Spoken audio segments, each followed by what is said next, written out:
Hey guys, it's Rick. I love technology. Not in like one of those creepy TLC show kind of ways. Love you, baby. It was love at first sight. His body and then his interior and everything just together just seemed to fit. And I just felt an instant connection.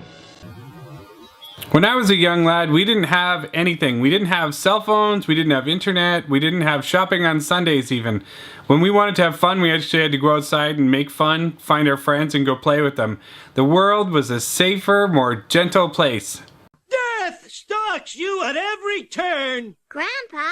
Well, it does. Ah! There it is! Death! It's only Maggie. Oh, yeah. You know, at my age, the mind starts playing tricks. As most of you guys know, I installed a security system 3 months ago. I purchased a Lorex 4K NVR. Blah, blah, blah. I've done 2 videos on it so far. I hadn't anticipated doing any more videos on it. I like the security unit. It's been very reliable. It's been good so far.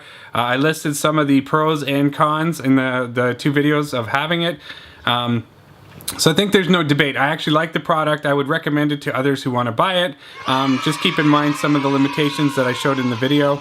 I hadn't planned on doing any more videos on this, but circumstance shows that I needed the security solution. So I have a play-by-play recap of an incident that happened in my neighborhood. And I thought I would just show you guys what I think, the footage that I got, and some of the general thoughts around all of the pieces to go with it. So I'm going to show you guys some footage of what happened. I would like it if you guys, before you watch the footage, can make a comment below to tell me what you think is going to happen in this footage. And then what we can do is, when the video's done, see how many people got it right and how many didn't. I'd be curious to know what you guys think. To paint the picture a little more and maybe give you a bit more of a hint as to what happened, we had Thanksgiving a couple of weeks ago here in Canada.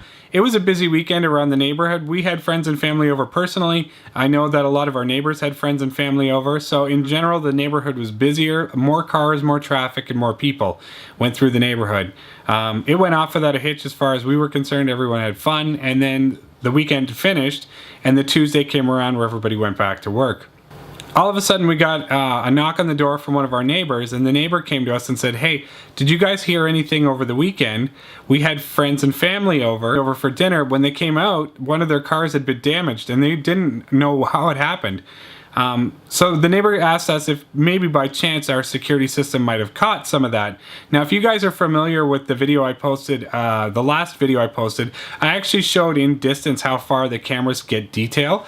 So I know a lot of people had questions about license plates and where you could see. And if you're familiar with that video or you haven't watched it, take a look. But based on what I was able to figure out, the cameras can see about 30 feet to a license plate. So their car was probably double the distance, maybe further away. And that's where I was curious myself as to, okay, can I piece it all together and figure out what happened here? To make things even more difficult, it was actually, they thought it would have happened at night. So they gave me a time span. They said between 5 o'clock and 10 p.m. Can you figure out what happened to this particular car? So I was kind of excited in a way because it wasn't my car and I thought maybe I could actually help out. So I said to them, sure, I'm gonna go take a look. I came downstairs and I pulled open the footage. And this is actually a recording I took from the DVR unit. I didn't think to make the video at the time, so I wish I would have, because I could have done a few more things with this. But here's the actual footage and what happened. So the way I actually found the footage was I used the smart search feature. I don't know if you'll recall, but the smart search allows you to put a box around an object and then hit go, and it'll search through all the footage and see which changes have happened. And it quickly made it very quick for me to see what happened here. So if you look at the actual footage itself, which I'm going to show you on the screen now.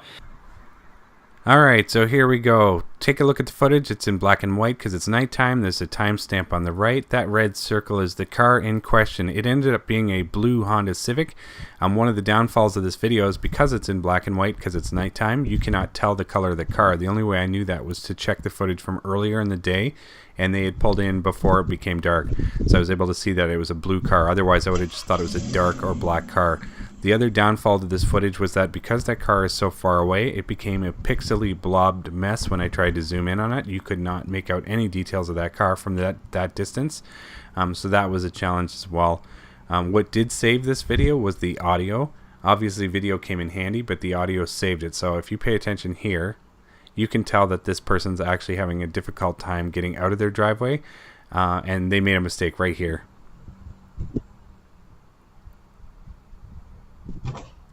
Ouch.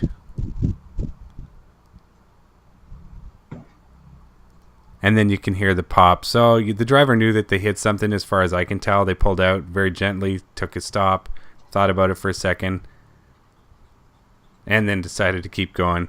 I'm just going to chalk that up to the fact that that was a new driver, probably a little scared that they hit something, and they've since resolved all the issues, so no big deal about that part.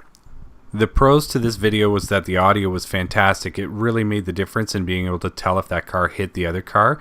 Without that, it made it really challenging because I couldn't zoom in. I could not see that when I was looking at it. You can tell sort of based on how it looked that they definitely hit it, but having that audio there really made the difference in terms of knowing for sure. The other piece that was a benefit to this was the speed search itself. I actually found this footage very quickly and easily, and that was a nice feature of the system. The downfall of this footage itself is that, again, it's too far away. It was a pixelated mess when I tried to zoom in on it, and getting details out of it like color or even license plates or any of that stuff was a challenge. That was not going to happen. So because the only reason this was easy to figure out was because it was a neighbor. If it would have been a random car from the road, I would have maybe been able to make out the type of car and maybe the color, but not being able to get into that close range, I wouldn't have had the details to be able to solve that.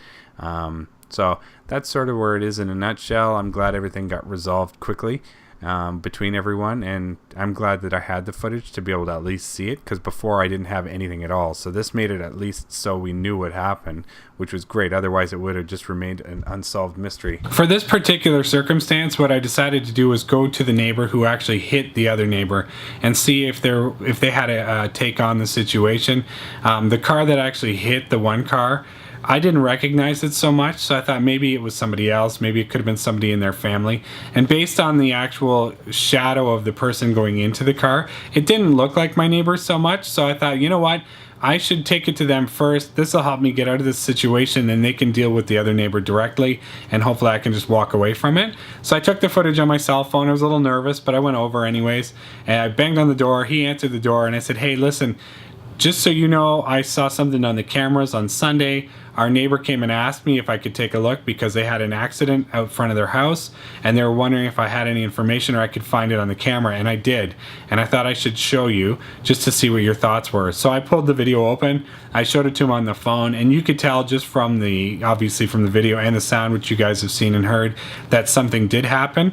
Right away he knew what it was. They had a 16-year-old niece who was over, just a fresh driver, and she'd made a mistake. She backed out, didn't know how to, I guess, navigate that turn, as you can see based on the video as well. She struggled with that, and she ended up hitting the other car. I don't know if she was just nervous because she's a young driver, or she didn't even realize that she banged into the other car, but she neglected to say anything, which is probably a mistake. Obviously, you want to be honest about these things. But anyways, regardless, he decided he was going to take care of it. He thanked me for bringing it across. I'm sure he wasn't that excited about it, but you know, accidents happen.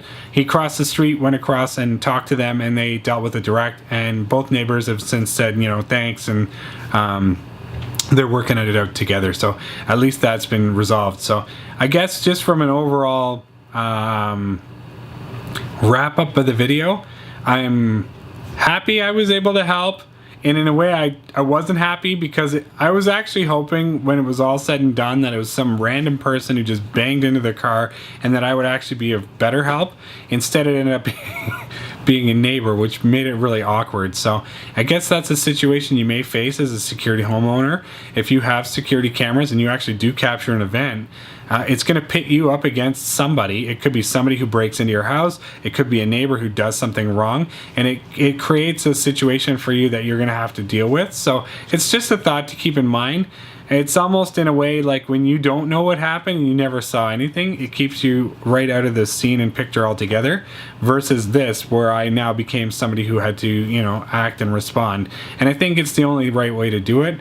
It just made it, I didn't even really consider that as I was purchasing the system. So here it is. That's it in a nutshell. You've seen sort of the pros and cons and the play-by-play action. Okay, that's a wrap on this video. If you guys liked it, please hit the thumbs up button. Give me a comment. Would you have done the same thing? Would you have done it different? Did I do it right?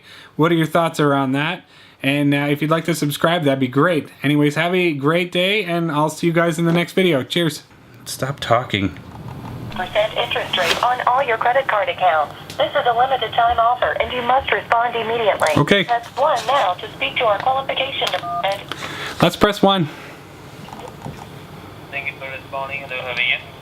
I'm awesome. Yourself? I'm fine, sir. Thank you for asking. So like this call is all about regarding your credit card interest rate. I believe you're best one for that, right? Yeah. Can you take me off the list there, sir? Okay. Thank you. Oi. Okay.